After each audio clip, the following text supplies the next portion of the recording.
million mansion comes with a movie theater and 7 bathrooms. Like you're, what are you gonna spend? Emotional as you can be. So like, have your hand reaching for it, and then like be like shocked, like and people would fight over, steal, and hoard food. Water was scarce and kept running out as well. I am simply speechless about these, really. For them to get there. I'm assuming this happened because they did not have access to medication, but I could be completely wrong. Medics should have been there. Little kids lie about their age, or they're on their, like. But yeah, then I have like a fucking massive one for like the 40-year-old range. Setting up an illegal lottery for money. To the point where he's gambling with people's lives. Got through this fake door twice. This line is scripted. This action is scripted. In fact, pretty much. Hi, I'm Mr. Beast. I look like I'm just a nice guy with good intentions, right? But actually, I'm an evil piece of shit that's going to make sure that I take all of your money. Yeah, and I'm who he preys on. And he preys on me. And me too. Hey, everybody. No, this is not my YouTube apology, okay? I know I'm wearing the white with the gray scarf. Give me some credit, I just started, okay? But no, we are going to talk about a pretty good reason to be canceled. We're going to talk about Mr. Beast today. You will never believe what Rosanna Pansino has been saying on Twitter. I know. I watched,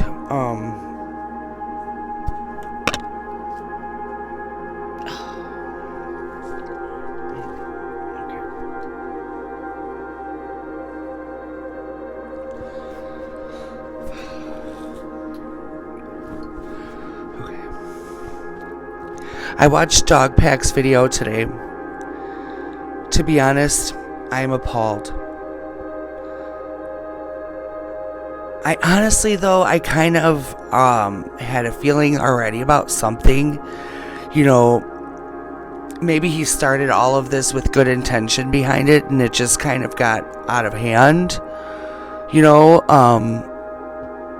But so far, with the things that I've been hearing between the Doggpack video and Rosanna Pansino and what she's been saying, I think you need to take your little behind Mr. Beast and go sit your butt down at the canceled podcast. I couldn't sit. My butthole, I know my butthole looked like a Brandy Melville scrunchie. And have a little heated discussion with the ladies. I'm just kidding. I'm not saying he's going on the canceled podcast. Let me just make that clear. I'm joking. He won't be, or maybe he will be. I don't know. I have nothing to do with anything over there. So let's move on.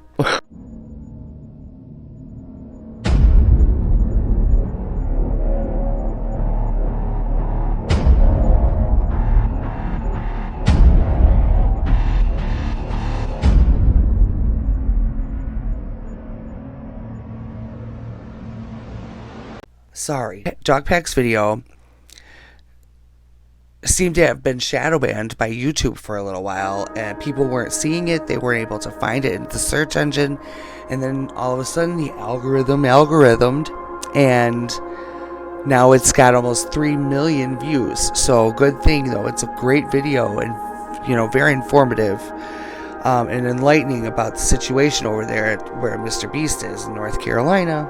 So I think a third-party investigator needs to be involved in investigating you, Mr. Beast. Oh, brother, this guy stinks! You have a lot of little people looking up to you, sir. So it's getting around. It's almost time now for Mr. D'Angelo to make his video about Mr. Beast. I'm waiting for that. Once he comes out with a video about you, you is done, girl. It is over for you. It's over for you. Sit down, you big asshole. So, It's like D'Angelo's like the YouTube security. Once he gets a video out about you, man, as soon as you see your name in the freaking title, you might as well just be packing your shit, getting on Indeed. It's over. Finish him. Right. Lilith, no joke. First, he talked about how his viewers are idiots on their parents' account. Yeah. I feel like it's a lot like that because, you know, little kids lie about their age or they're on their, you know, like... But yeah, then I have like a fucking massive one for like the 40-year-old range because all the fucking idiots are on their parents' account. Fucking idiots are on their parents' account. Quote unquote. Okay, and that's why he knows that most of his fan base is a bunch of children. And what he does is a lot of manipulation, and then he builds like this fake kind of trust with his audience. Like, you know, Mr. Beast is real. Mr. Beast doesn't fake any of his videos. Mr. Beast is a wonderful person. He's always giving stuff away, yada, yada, yada. And yeah, you know, that is what they see. It's only devout followers that actually would ever get anything, any kind of prizes or anything like that. You know, there's allegations of his signature being put on shirts and stuff like that, by other employees and Beast. So here's a clip of Tyler using Mr. Beast's signature. So Tyler signs MB, which is Mr. Beast's signature. Then he covers it, signs his own initials, TC, smirks, looks around, and then quickly slides the shirt away. Could you make it any more obvious? Most winners are employees and family and friends. Then you see Mr. Mac, and Mr. Mac, a month prior to being a contestant on one of Mr. Beast's challenges, was moved from California all the way to North Carolina to be moved into a $1 million mansion. Talk about Mac for a second. We will die. Do you understand that? I found public records showing that Mac moved from California to Greenville, North Carolina, where Jimmy is located, back in August 2023, 2 months before he appeared as a contestant. According to a former Mr. Beast employee, this is around the time when Mac started working full-time on the editing team at Mr. Beast. Also, he didn't just move into any old house, he moved into a $1 million mansion. Now, I'm not gonna dox him, only some asshole would do something like that. After doxing and bullying the pilot some more like a f***ing douchebag, turns to Eric and says, how do I fly this thing? And Eric just starts pushing buttons. But I did find pictures of this mansion online, so I fed them into ChatGPT and asked it to create similar images. And this is what it came up with. And it's honestly not that far off. His 6,000 square foot $1 million mansion comes with a movie theater and 7 bathrooms. What are you gonna spend the $800,000 on? I mean, my life's changed now. Yeah, I'm sure that $800,000 is really gonna change your life. Mac, this is a nice car. Tell me, where are we right now? We're in the place that we drove to a few minutes ago. Mac, let's cut the shit here. What have you been doing for like the last year? A lot of family stuff. What kind of family stuff? Just like, you know, playing catch with my dad, you know. For a year? How do you make money? How are you, like, surviving? Basically, my main strategy is I go to, like grocery store type places. Grocery store type places? Yeah, and I basically, what I'll do when I get there, I usually get, like an amount of food that will feed me for like a week or so, right? With what money? The money that I've made. How did you make it? Huh? Listen, you're getting too caught up in the details. They'll figure it out. And was working for Mr. Beast, went on as a contestant, and does it quite often. He's just some random guy. Mac. He was named the same though, which is like, if you didn't want anyone to realize that, why would you do that? I don't know. And if dumbass thinks for 1 second that 300 million people are all little children. Anyway, I digress. Yeah, and you know, I don't have a good vibe with Macs. My ex-brother-in-law is a Mac, and I don't vibe with them very well. And no offense to anybody out there, if you're a Mac, that's wonderful. I'm great. I'm so happy to have you here. But hopefully you could change my mind on that as a fan. Subscribe. Remember, here's your reminder to subscribe. Please. And say, like, please.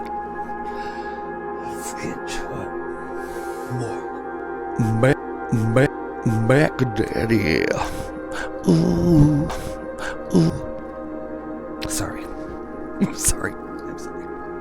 Teaching gambling to his child audience. And some of them. And again, there are very few videos of this live stream on the internet. I think Mr. Beast probably copyright strikes re-uploads. But almost any clip you do find will have some new violation of internet gambling or sweepstakes laws.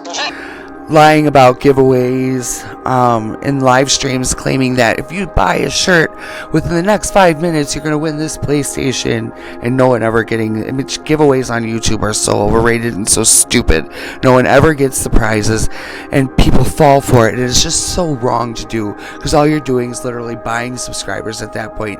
Why isn't it about you putting out good content and making good content to make people want to subscribe to you, like I want to do, like real creative people want to do? And not try to abuse this fucking platform to try to use it just for a fucking dollar by pushing out content you know people are going to watch by your clickbaited titles and your fake shit. Sorry, I had to go on a rant. If you buy one of our limited edition 40 mil special shirts, we're celebrating 40 million subscribers with a really big video, then we will sign that shirt, and some of them will get random prizes like this. In 10 minutes, right, because we got to give them time to do their cart, we'll give 2 orders $500 each. 5 minutes, someone's getting $3 grand in their order. In 5 minutes, we're going to do the same thing again. We're going to put $1,000 in a random order. 2 minutes, newest order gets $2,000. Good luck, everybody. So this was a 6-hour live stream. They took it down off YouTube, but 5 hours of it are still up on their Facebook page. And during those 5 hours, I counted 46 illegal lotteries. These lotteries are also run poorly. Multiple times they would say something like, buy in the next 5 minutes for a chance to win. And then 7 minutes later go, actually, the newest order in 30 seconds is gonna win. In 5 minutes, we're gonna do the same thing again. We're gonna put $1,000 in a random order. Hey, Daryl, don't we owe someone $1,000? We do. Yeah, so, all right, so the newest order, in 30 seconds, we are gonna put $1,000 in your package. Stephen K. I was blown away. In the back of my mind, I always kind of knew. And you know, like, then there's this too. And then rumors are that Mr. Beast absolutely knew about everything that was going on with Ava and what Ava Chris was doing and stuff. And I mean, they literally had like lolly pictures hanging up on the wall. You can't tell me you didn't know anything. Your hands over your face, like you're emotional as you can be. So like, have your hand reaching for it, and then like be like shocked, like you're. There's several people coming out saying he absolutely knew.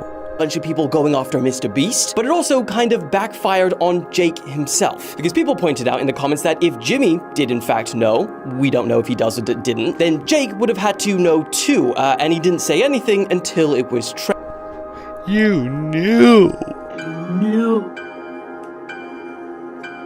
You knew. If you know what I'm referring to, I love you. But the worst allegations are the ones that we are going to watch right now from Angelina. Where'd that come from? Well, Angelina, Rosanna, they're both beautiful women, baby girl. Rosanna Pansino. She posted these on Twitter. Messages from over a dozen people involved with the current Beast Games. For those of you who don't know, Beast Games is a competition show ran by Mr. Beast that will be on Amazon Prime. It is being marketed as the biggest competition show ever. I'll talk more about that later. On to the messages. So the messages that I have received from contestants on the show are pretty much all telling a similar story, and I find them to be very disturbing. Some of the messages are from people who have competed and they've been eliminated. Some of the messages are from people who are still competing, and some of them are from people that I personally know who are involved on the show and still doing so. These people are genuinely upset about how things are going. They're scared for not only their own safety, but the safety of their friends who are still competing. They aren't doing this out of spite. They're doing this because they are afraid for themselves and for their friends. As of right now, I have 10 stories from 10 different people, and none of them have shared their stories with each other, and I will be talking more about them in the future. I have personally worked in entertainment and on sets for almost 2 decades, and what is going on here is beyond disgusting and extremely dangerous. I wanted to read you one of the messages with the permission of one of the contestants to give you an idea of why I'm so upset and why I simply just can't let this go. It's absolutely not okay. So I'm going to read to you her message. I was a contestant until the end. I also didn't accept their hush money. It was really bad. People were having seizures because they were not getting medication, even though we were promised we would. And it was 100% rigged. They presented it as though the game would be like Squid Games, basically a type of game show where all the games are an even playing field. That was not at all the case. All the games were about speed and strength, so only the young athletic males were at an advantage over the women, and elderly people were also casted. To make things worse, men started realizing that they could take out the women without being eliminated. Guys started tackling and hitting women. 2 girls were tackled and passed out on the field and were dragged off to continue filming. I saw people with broken bones, stitches, etc., and most were women. We were given maybe 400 calories a meal and only fed every 12 hours. Food would run out and people would fight over, steal, and hoard food. Water was scarce and kept running out as well. I had to sit with a bloody pad for 2 days before I could get undergarments and my reusable pads because I'm allergic to regular pads. We were also sleep deprived, only allowed 3 to 4 hours. We all slept on the floor in the stadium in a $10 sleeping bag. I get that people saying it's a game show and it's not meant to be easy. I'm not saying it should be easy, but it was presented like Squid Games, where competitions were not biased and didn't exclusively cater to young athletic men. People who signed up for Squid Games, not for American Ninja Warrior and Survivor. Why else would they cast elderly people on the show? They offered anyone who lost $1,000 to sign away their rights to join any kind of class action lawsuit of any kind. I didn't sign, so I didn't get the money. After this article came out and things started blowing up, they called everyone back and decided to offer an additional $1,000 per person to make up for any of the inconveniences. They knew it was bad because they also offered to provide therapy through their insurance. And it wasn't Amazon Prime that called me, it was Mr. Beast's crew. We were set up to fail. And when the men started tackling people to get them out, nothing was done about it. They were not even eliminated. The game that had to do with the briefcase, it felt literally like Hunger Games.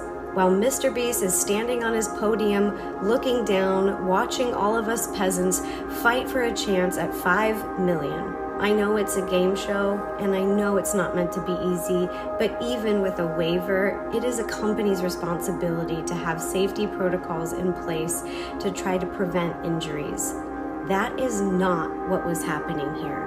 The fact that the nurses at the hospital in Las Vegas are also confirming all of the injuries that happened is proof. They did not have to sign an NDA.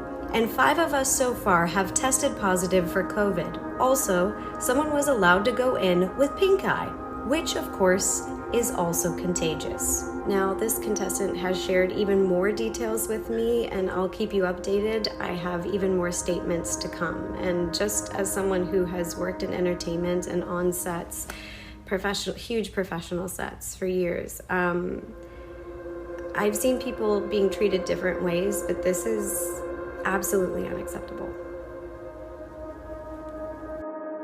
Well, let's watch, because I am simply speechless about these. I wanted to keep you guys updated on what I've been hearing about Mr. Beast's Beast Games. Since I posted my video yesterday, I've pretty much been talking with more people involved with the show all day. At this point, I've lost track, but I think it's nearing like 100 people who have reached out to me with their stories. Each person has their own experience and their own opinions, but overall the stories that I'm hearing just break my heart. I have never heard of anything like this on any set.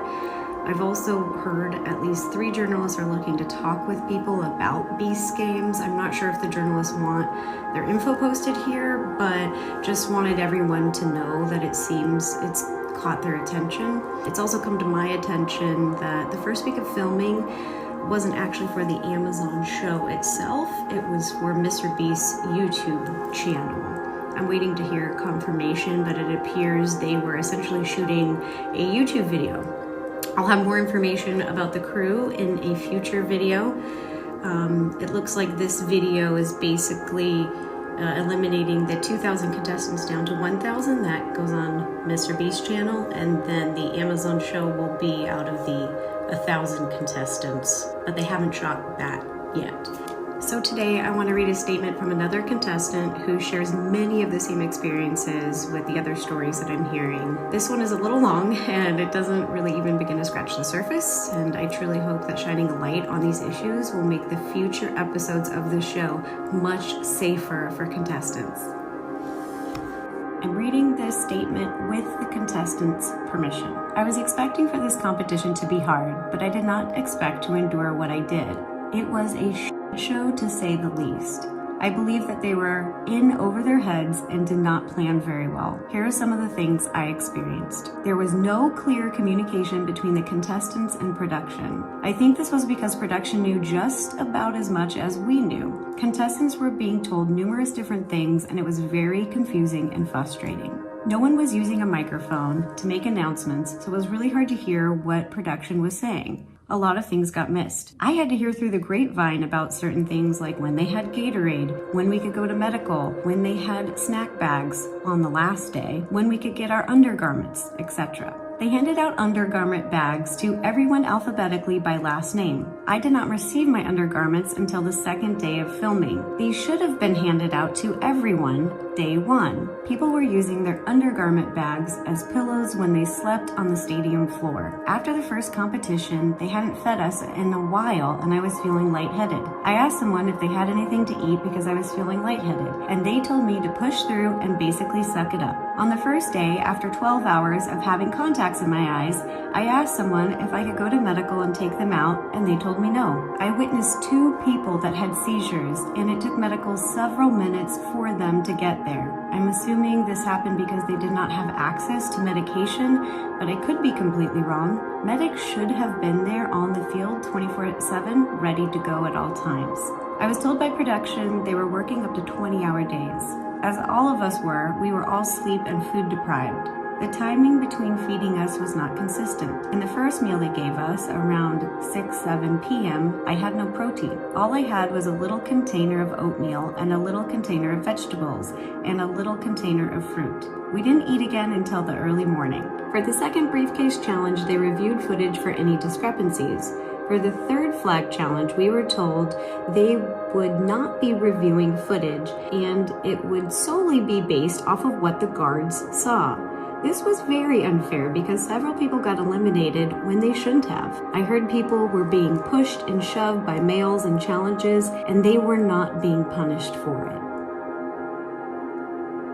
I received an email yesterday saying they are going to check the footage now and eliminate these people because they take violence seriously. They should have done this during the game and not after the fact. I would say most of the challenges were definitely geared towards strong, fast men. When I returned from the competition, my 3 bags were separated at the hotel and were not where I had originally put them. I had to search for 30 minutes to find all of my luggage. Our sleeping bags and undergarments were all thrown and scattered into another room, and I had to search for that for 20 minutes. There was no organization whatsoever. When all the contestants arrived back to the hotel from the competition, we were supposed to have flights booked for us to go home. I woke up the next day after I got back from the competition with no flight information. With so many contestants trying to go home, I heard that they would not have all the flights booked until a few days later. I had to book my own flight home, use my own money out of pocket to leave because I couldn't wait that long because I had to return to work. They are going to reimburse us, but there is no telling knowing when I will see that money. They gave out feastable chocolates to contestants at times. My group hoarded chocolate because we weren't sure when the next time they would feed us would be, and we were afraid we would go hungry. Someone was denied Benadryl because of their allergic reaction to the food. To wrap up this video, the stories that I'm hearing about the lack of medical care and violence are the most concerning things to me, and the statement I just read doesn't even cover the half of what I'm hearing. I'm also waiting for confirmation that there were only 2 ambulances for well over 2,000 people, the contestants, including the entire crew. And I'm speaking with someone from the crew right now to get confirmation about how many people were on the crew. On every set, there are safety standards, especially for dangerous sets and dangerous shows, and it appears to me that Mr. Beast has not been following them. I'll keep you updated. There's a ton of information to sort through, and I'm trying my best. Yeah, he's Shao Kahn. He's literally doing Mortal Kombat right now.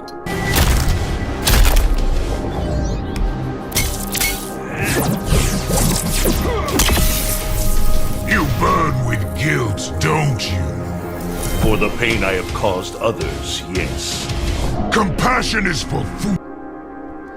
That's literally what Shao Kahn does in Mortal Kombat. He sits there on his throne and watches them fight. Fucking wild. Well, thank you, Rosanna. I love her. She's so cute. I'm actually watching the Escape the Night series right now. See how hot his forehead's sweating. Series right now on YouTube. I actually think it's kind of cute. Oh my god, my hair. Okay, I'm sorry, you guys. Anyways, thank you for watching with me, and I just hope that, you know, above all and everything else, I just hope that whatever lessons are supposed to be learned out of this, I hope they're learned, and I hope it doesn't end up taking a life or hurting anybody extremely bad or whatever the case. I just hope that everything ends up okay. That's all I can, you know, it's like hoping for the best but preparing for the worst, a cliche statement, you know, but it's so true. You're never going to be able to stop these people from their need to subscribe. It's the whole gambling mentality, that whole manipulative part of the brain, and he's preying on it, and he's hustling it through young children and vulnerable people, and acting like he's helping them though. And it's just really difficult to wrap my head around, and it just feels so evil and wrong. Anyways, guys, I love you, and I thank you for coming and watching my channel and letting me vent and watching this with me and letting me escape this spooky content for one video. Thank you. I love you guys, and I will talk to you later. Have a great night. Blessed be. Bye, guys. Bye. Thank you. Bye. Have a great time.